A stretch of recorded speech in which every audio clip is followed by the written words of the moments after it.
नमस्कार मित्रों, आज हम बात करेंगे पीएसयू बैंक के बारे में। पीएसयू बैंक में बात करेंगे मित्रों, state bank of India, public sector का सबसे बड़ा bank state bank of India.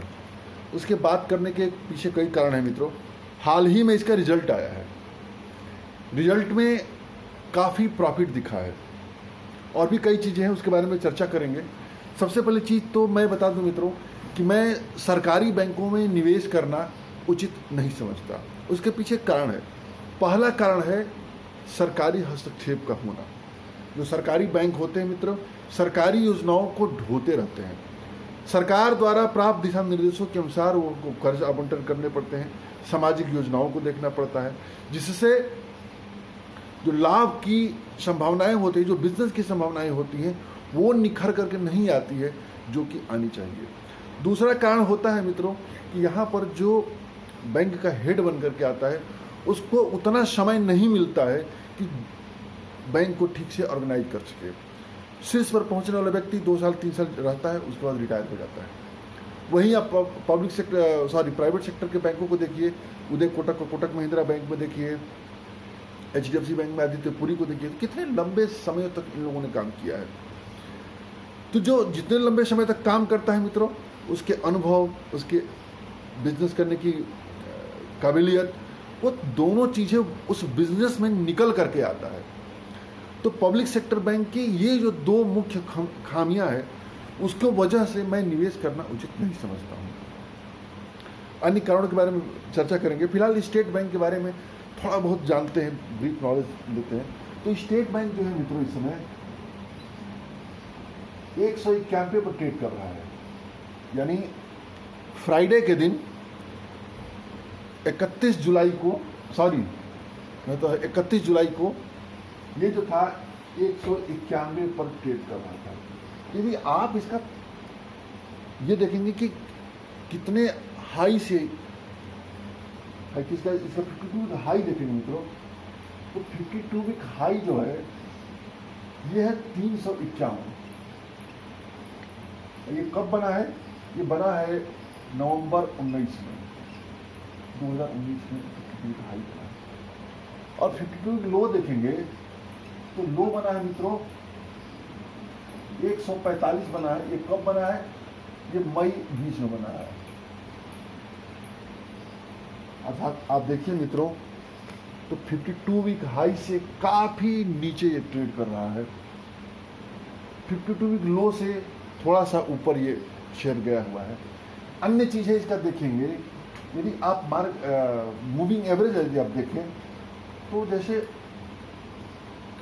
200 दिन का जो मूविंग एवरेज एक बहुत ही बड़ा मानक होता है, वो है 251। अर्थात 200 दिन के मूविंग एवरेज से नीचे है, तो ये अभी तेजी की संभावनाएं इसमें नहीं है। 100 दिन का मूविंग एवरेज देखिए, तो 100 दिन का मूविंग एवरेज 186 है। यानी 100 दिन का मूविंग एवरेज के ये ऊपर गया हुआ है। 50 दिन का मूविंग एवरेज देखिए तो 182 है। 20 दिन का मूविंग एवरेज 190 है और 5 दिन का मूविंग एवरेज 188 है।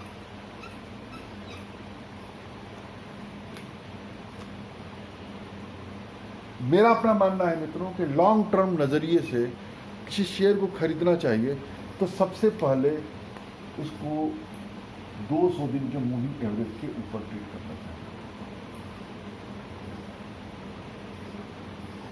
ट्रेडिंग का पॉइंट ऑफ व्यू से खरीदना चाहिए तो उसको ये देखना चाहिए कि 20 और 5 दिन के मूविंग एवरेज के ऊपर ट्रेड कर रहा है कि नहीं ट्रेड कर रहा है।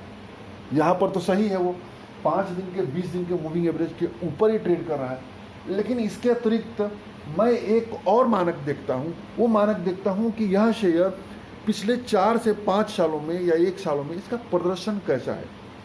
ट्रेडिंग के लिए मैं उस शेयर को चुनना पसंद करता हूं जो शेयर पिछले 1 सालों में कम से कम 50% के ऊपर रिटर्न दिया हुआ है। यदि कोई शेयर 50% के नीचे रिटर्न है 1 साल का, तो मैं उसमें ट्रेडिंग के लिए निगाह देना पसंद नहीं करता हूं। अब इसका प्रदर्शन देखिए पीछे का। अब 1 मंथ का प्रदर्शन जो है 7% है। 3 महीने का जो प्रदर्शन है %0.5% है। 6 महीने का प्रदर्शन -40% का निगेटिव रिटर्न है, -40%। 1 साल का प्रदर्शन -42% है।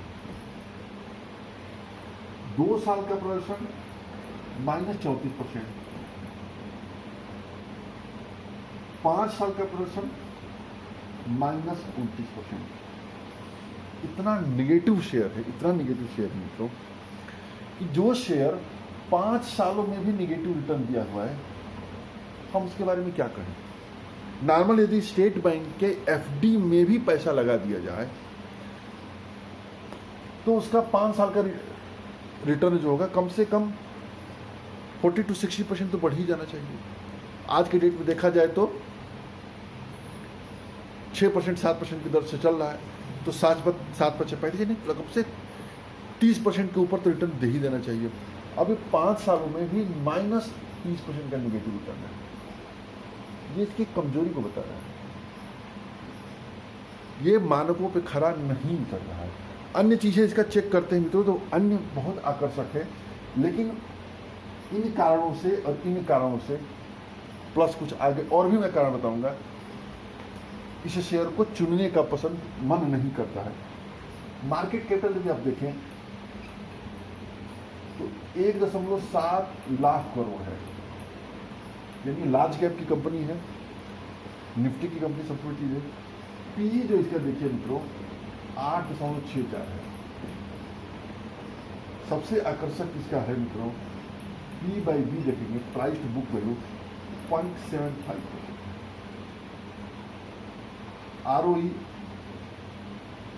ROE देखिए तो 8.32 है। ये जो है PE और P/B काफी इस शेयर को आकर्षक बना रहा है। और आप किसी भी विश्लेषक से बात करिए तो सारे विश्लेषक कहते हैं कि स्टेट बैंक में बहुत सारी वैल्यूएशन है, बहुत अंडर वैल्यूड स्टॉक्स हैं, लेकिन इस शेयर को खरीदना कोई नहीं चाहता है। क्यों नहीं खरीदा जाता है, कैसे नहीं खरीदना चाहते हैं, अब हम इसके थोड़ा सा और आगे विश्लेषण करेंगे। मैं अपनी बात कहूं तो मैं इन 2 कारणों से नहीं खरीदूंगा। पहले तो ये कारण, जब तक ये कारण सुधरते नहीं है मैं इस शेयर में हाथ डालना उचित नहीं समझता हूं। और थोड़ा सा इसके बारे में और आगे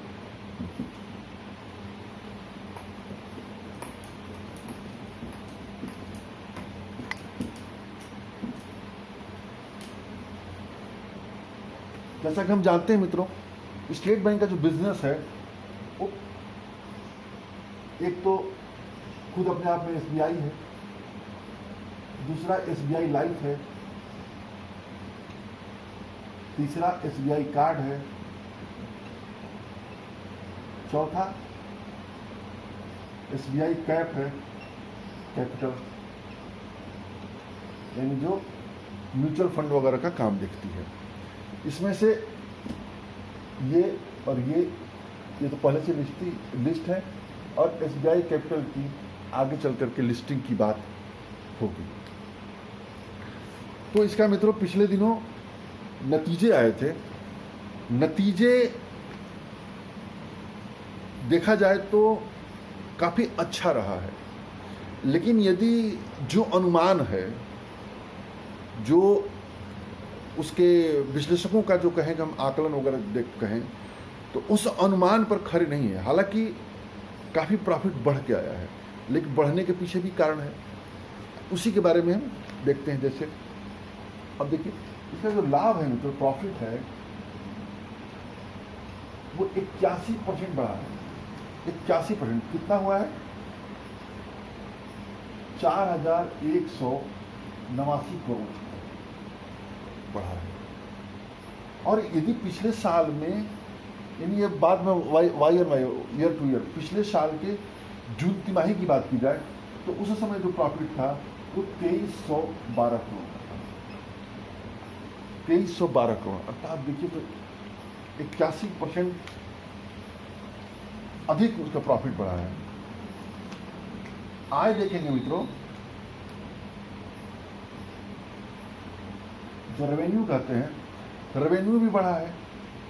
ये 74,457 करोड़ हुआ, 74,457 करोड़। और पिछले साल की जून के तिमाही में कितना था? 70,600। आय भी बहुत बढ़िया से बढ़ा है। अब देखिए, यदि ग्रॉस एनपीए की बात करें, जो कि एक बहुत बड़ा मानक होता है मित्रों, ये भी जो है 5.44% रहा। और पिछले साल जून तिमाही में जो था वो 7.53 था, अर्थात सुधार हुआ है। लेकिन यदि आप एचडीएफसी बैंक, कोटक बैंक से एनपीए की तुलना करेंगे मित्रों, तो यह एनपीए बहुत अधिक है। इस एचडीएफसी वगैरह का मुश्किल से 2% के आसपास एनपीए चलता है, इनका कहाँ 5.44%। तो ये जो इसका एनपीए है, बहुत बड़ा इश्यू होता है, जिसकी वजह से कोई इसमें इन्वेस्टमेंट करना नहीं चाहता है, या इन्वेस्टमेंट से लोग बचते हैं, थोड़ा सा ध्यान देते हैं। अब यदि नेट एनपीए की बात करिए,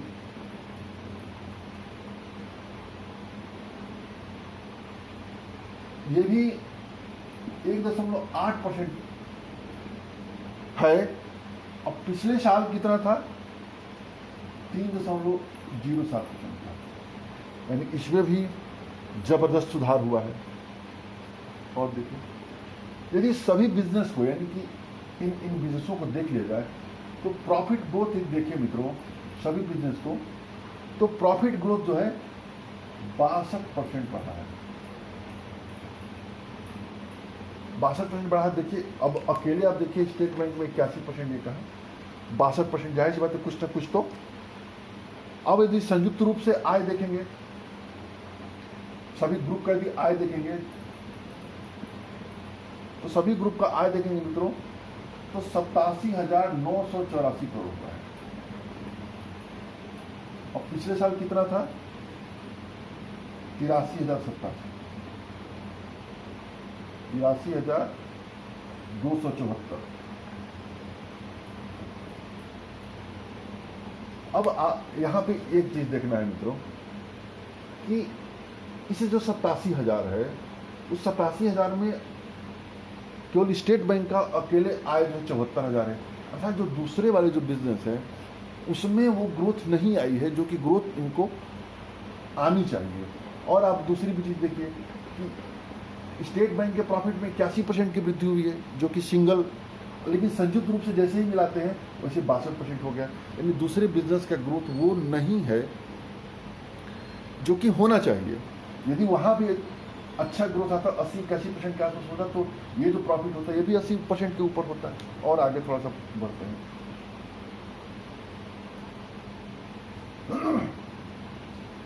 नेट इंटरेस्ट इनकम, जो कि बहुत बड़ा मानक होता है, 26,641 करोड़ रहा, जो पिछले साल 23,000 करोड़ के आसपास था। यानी ये भी देखा जाए तो ठीक है, ये भी बढ़ा है। लेकिन अब देखेंगे मित्रों, तो इसका जो प्रोविजनिंग होता है, एक बहुत बड़ा मैटर होता है। प्रोविजनिंग जो है 36% उन्होंने बढ़ाया है।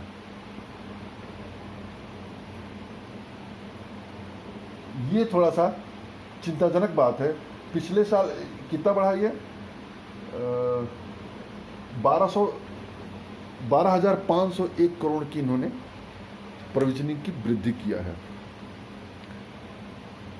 अन्य देखेंगे तो मार्च से इसकी तुलना में भी 3,000 करोड़ की इन्होंने वृद्धि किया है, तो ये भी थोड़ा सा चिंताजनक पहलू है।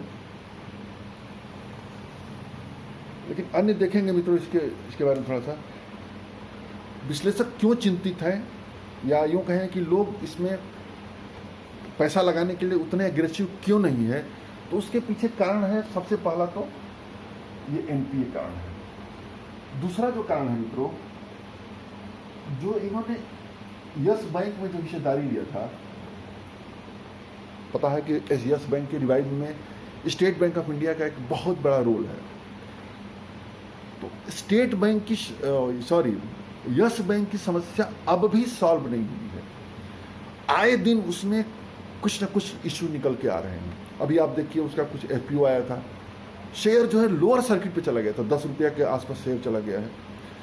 तो जो यस बैंक की समस्या है स्टेट बैंक की